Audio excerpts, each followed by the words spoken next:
आप जी के रूबरू दास ने बहुत बार किया है कि वेदों में परमात्मा मनुष्य दृश्य है, साकार है, और वो ऊपर एक स्थान पर रहता है, वो सतलोक में रहता है और वहां पर राजा के समान विराजमान है और उसके सिंहासन यानी तख्त के ऊपर बैठा है।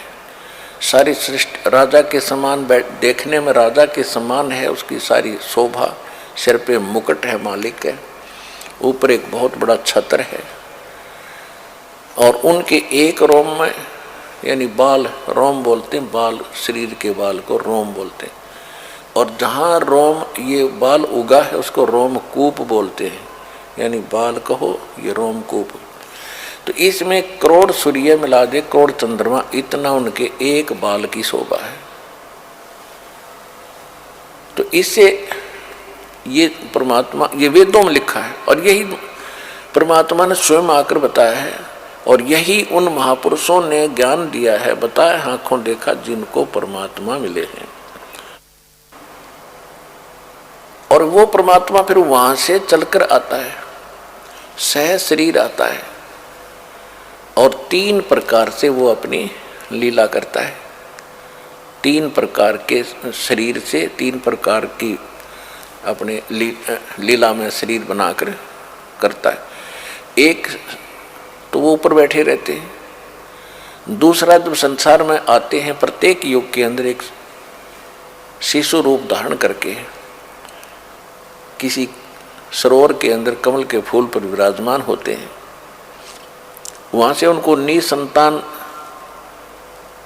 पति पत्नी दंपति उठा ले जाते हैं, वहां उनके घर उनकी परवरिश होती है और भगवान की परवरिश बाल अवस्था में कंवारी गायों से होती है, ऐसा हमारे वेद बताते हैं। ऋग्वेद मंडल नंबर 9 सूक्त 1 मंत्र 9 में ये प्रमाण है कि उस नवजात शिशु रूप में प्रकट परमात्मा की परवरिश की लीला कंवारी गायों के द्वारा होती है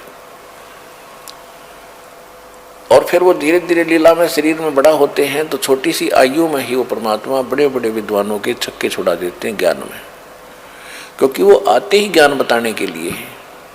तो इसी लीला में परमात्मा इसी प्रकार लीला करते हुए आज से 600 वर्ष पहले भगवान वो पूर्ण परमात्मा काशी के अंदर बनारस शहर में एक लहर तारा नामक तालाब था, उसमें कमल के फूल खिले हुए थे और लहर तारा तालाब जो है गंगा दरिया के जल से जो वर्षा के दिनों में ओवरफ्लो हो करके गौ घाटों पर से उतर कर एक सरोवर का रूप धारण कर लेता था और सारा साल उसका निर्मल जल रहता था। उसमें कमल के फूल उगे हुए थे। कमल के फूल पर आकर परमात्मा सतलोक से आकर विराजमान हुए और नवजात शिशु का रूप बनाकर वहाँ कमल के फूल पर वो विराजमान हो गए। इनके प्रत्यक्ष दृष्टा थे ऋषि अष्टानंद। अष्टानंद नाम के एक ब्राह्मण ऋषि थे। उसमें स्वामी रामानंद एक बहुत बड़े विद्वान माने जाते थे, वेद और गीता के पुराणों के। तो उनके शिष्य थे अष्टानंद जी। अष्टानंद जी प्रतिदिन उसी सरोवर पर स्नान करने के लिए जाया करते थे। गर्मी का मौसम था, ज्येष्ठ उतरते की पूर्णमासी, ज्येष्ठ सुदी पूर्णमासी को प्रतिदिन की तरह अष्टानंद भी अपनी साधना कर नहा कर स्नान करके साधना करने के लिए तत्पर थे। उधर से परमात्मा सतलोक के नवजात शिशु रूप में आ रहे थे। उनका बहुत ज्यादा तेज था, जैसे तारा सा टूटता है। अष्टानंद जी ने देखा कि प्रकाश इतना गजब का प्रकाश किस चीज का है। जो ही उसने चरम दृष्टि से देखना चाहा उसकी आंखें बंद होगी, इतना नूर था, इतना तेज था। जैसे हम सूर्य की ओर देखते हैं तो हमारी चरम दृष्टि सूर्य के प्रकाश को सहन नहीं कर पाती, आंखें बंद हो जाती हैं। बंद होने के बाद हमें परमात्मा की सूर्य का जो प्रकाश रहित आकार होता है केवल वो दिखाई देता है। इसी प्रकार जब अष्टानंद जी ने ऊपर से आ रहे प्रकाश पुंज को देखा, उसकी आंखें उसको सहन नहीं कर सकी, आंखें बंद हुई, साइड में कर ली। तो क्या देखा कि उसने एक नवजात शिशु देखा, प्रकाश रहित शरीर उसका, और उसी का वो प्रकाश था। फिर आंखें खोली तो क्या देखा कि वो प्रकाश एक कोने में लहर तारा तालाब में सिमट गया। अंधेरा था, ब्रह्म मुहूर्त यानी सूर्य उदय होने से लगभग 1.5 घंटा पूर्व की बात थी पहले। उसको फिर कुछ दिखाई नहीं दिया, अपनी आंखों में जरूर उसके प्रतिबिंब बन गया था बच्चे का, वो कुछ देर में समाप्त हो गया। अब उसने सोचा भी ये तो बहुत ही अजीबोगरीब दृश्य मैंने देखा है। अब भगत साधक को कोई समस्या आती है भक्ति मार्ग में तो अपने गुरु जी से ही समाधान चाहते हैं। अष्टानंद जी अपने गुरु जी के पास चले गए, रामानंद जी के पास, अपनी शंका का समाधान कराने के लिए। स्वामी रामानंद जी विष्णु जी के पुजारी थे और वेदों के प्राकांड ज्ञाता माने जाते थे, पुराणों के बड़े विद्वान माने जाते थे, गीता उनको कंठस्थ याद थी। अब इन विष्णु जी के जो पुजारी थे वो पंडित स्वामी रामानंद जी, तो आज तो आप बहुत आसानी से समझ सकते हो कि फिर वो कितनी वेदों को समझा होगा और कितना उसने पुराणों को जाना होगा। फिर भी उस आधार से उस समय वो बड़े विद्वान माने जाते थे और 1400 ऋषि प्रचारक बना रखे थे, उनमें से एक अष्टानंद जी भी थे। फिर परमात्मा कबीर जी की कृपा होने के बाद उसने 84 और बनाए थे शिष्य, 1484 शिष्य थे रामानंद जी के कुल मिलाकर। तो कहने का भाव यह है कि रामानंद जी से अष्टानंद जी ने जाके अपनी शंका व्यक्त की कि आज मैंने ऐसे ऐसे एक आकाश से आता हुआ प्रकाश पुंज देखा, मेरी आंखें गुरुदेव सहन नहीं कर सकी, चरम दृष्टि बंद होगी। उसके बाद मैंने प्रकाश रहित एक शिशु देखा, प्रकाश रहित शिशु का रूप की वो प्रतिमा सी बन गई मेरे आंखें आगे, वो देखी मैंने प्रतिबिंब। ये क्या कारण है मालिक, मैं समझ नहीं सका। ये प्रकाश मैंने जो देखा, उसके बाद नवजात शिशु का आकार देखा, ये कोई मेरी भक्ति की उपलब्धि है या कोई मेरा वैसे भ्रम है। तब स्वामी रामानंद जी ने कहा कि ऊपर के लोकों से जब कोई अवतार गण आते हैं उनके ये लक्षण होते हैं, और यहाँ वो किसी काशी में किसी माँ के गर्भ में जन्म प्रवेश करेंगे, 9 महीने के बाद वो फिर बाहर आएंगे। अब स्वामी रामानंद जी को इतना ही ज्ञान था कि इनके भगवान माँ से ही जन्म लेते हैं, अवतार भी माँ से जन्म लेकर आते हैं। अब गुरु जी जो शंका समाधान कर देते हैं शिष्य के लिए फाइनल होती है। अष्टानंद का शंका समाधान जैसा रामानंद जी ने कराया वो कर दिया। उधर से एक नीरू नीमा नाम के एक मुसलमान जुलाहे थे, इसी जन्म में वैसे वो ब्राह्मणी थे। गौरी शंकर नाम था नीरू का, सरस्वती नाम था नीमा का। मुसलमानों ने उनको जबरदस्ती मुसलमान बना दिया था, जिस कारण से पहले वो शंकर जी के पुजारी होने के नाते शंकर जी की शिव कथा सुना करके वो अपना रोजी रोटी चला रहे थे। फिर ब्राह्मणों ने जब देखा, उन धर्म गुरुओं ने, ब्राह्मण जो पहले से ही गौरी शंकर से ईर्ष्या रखते थे, क्योंकि गौरी शंकर एक निस्वार्थ ब्राह्मण थे, निस्वार्थ कथा करते थे, किसी को बहकाते नहीं थे, ना श्राद्ध कर्म करते थे, ना किसी को मूर्ख बनाते थे, तुम पर करड़ाई है, इतने पैसे दे दो, इतने कपड़े रख दो। वो केवल भगवान की कथा सुना के अपना जो दक्षिणा आती थी उस दक्षिणा से अपना गुजारा कर रहे थे। फिर मुसलमान और दूसरे जो वो ब्राह्मण थे जो लोगों को ठगते थे, अपना रोजी रोटी चला रहे थे, वो उससे ईर्ष्या करते थे, क्योंकि सभी उसके प्रशंसक बन गए थे।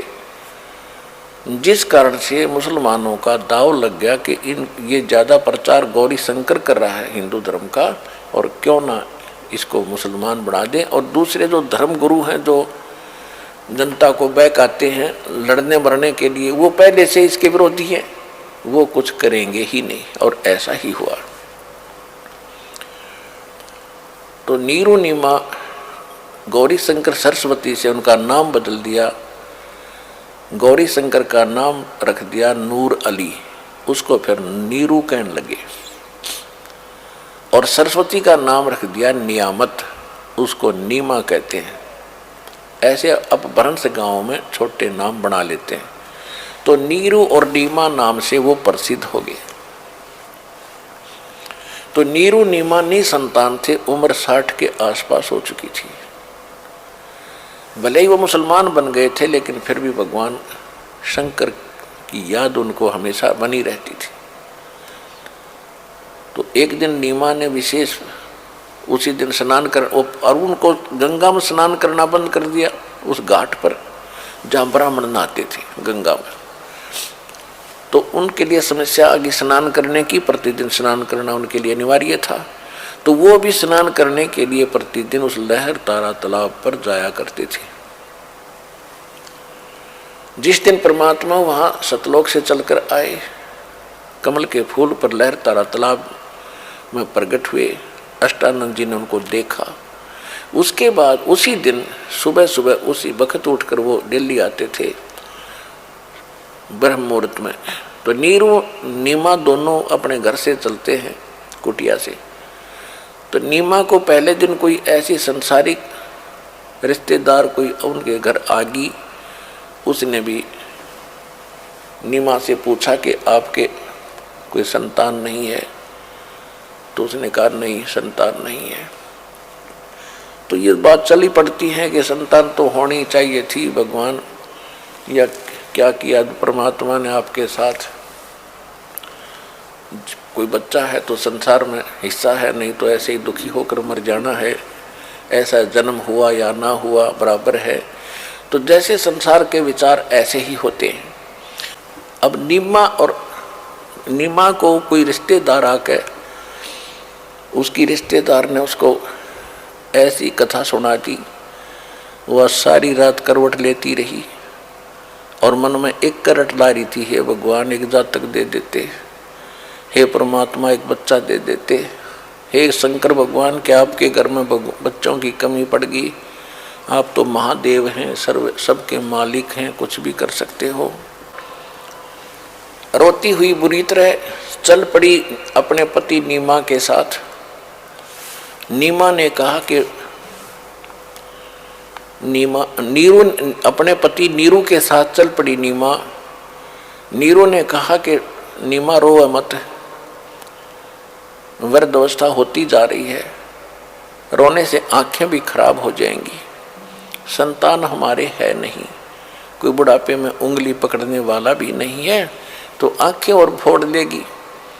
यदि हमारे भाग्य में होता तो भगवान शंकर हमें अवश्य प्रदान कर देते।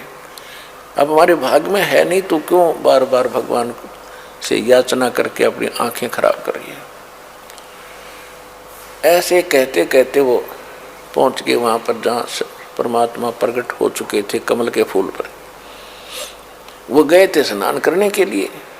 पहले नीमा स्नान करके आई, अंधेरा था, सूर्य उदय होने से पहले 1.5 घंटा, जून का महीना यानी 4 बजे के आसपास नीमा स्नान करके सरोवर से बाहर आ गई और नीरू स्नान करने के लिए प्रवेश हुआ।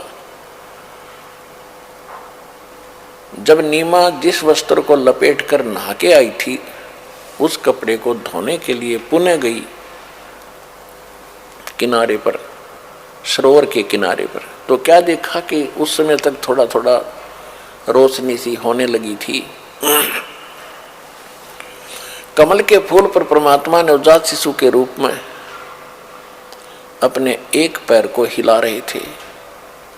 नीमा ने देखा कोई वस्तु हिल रही है सामने सरोवर में, और साथ में उसका पति स्नान कर रहा था। उसको शंका हुई कि शायद कोई सर्प है, फन उठाए हुए है। जब उसने ध्यान से देखा तो देखा कि बच्चा है और कमल के फूल पर बालक, छोटा सा नवजात शिशु। उसने अपने पति से कहा कि देखियो जी, देखियो कमल के फूल पर एक बच्चा है, इसको उठाइयो नहीं तो डूब जाएगा। अब नीरू स्नान कर रहा है ऐसे, तो वो कहने लगा कि नीमा तू कति मेंटल होली, अब तुझे जल में भी बालक दिखाई देने लगे। मैंने बहुत बार समझा लिया है, तू छोड़ दे इस आशा को, भगवान पर विश्वास कर। तो उसने फिर जोर से कहा कि देखो जी मैं सच्ची कह रही हूँ, देखियो सामने देखो। जब उसने उसकी कसक भरी आवाज सुनी नीरू ने, तो जिधर वो संकेत करे थी उधर ध्यान गया तो क्या देखा, एक नवजात बच्चा कमल के फूल पर था। उसने कमल समेत तोड़ दिया, फूल के समेत तोड़कर अपनी पत्नी को थमा दिया।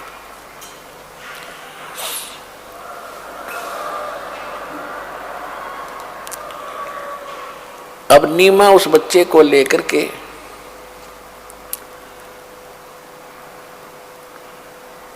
भगवान की गिफ्ट मान के, उस बोली को क्या पता था भगवान इतनी गोदी में, और शंकर भगवान का शुक्र मना रही है कि हे शंकर भगवान, आज ही मैंने आपका हृदय से आपकी पुकार की थी और आज ही आपने मुझे लाल दे दिया। हे परमात्मा, सौ शुक्र है तेरा। और बहुत प्यार करती है अपने बच्चे की तरह, कभी मुंह चूमे, कभी लाड करे, माथा चूमे बालक का। अब नीरू स्नान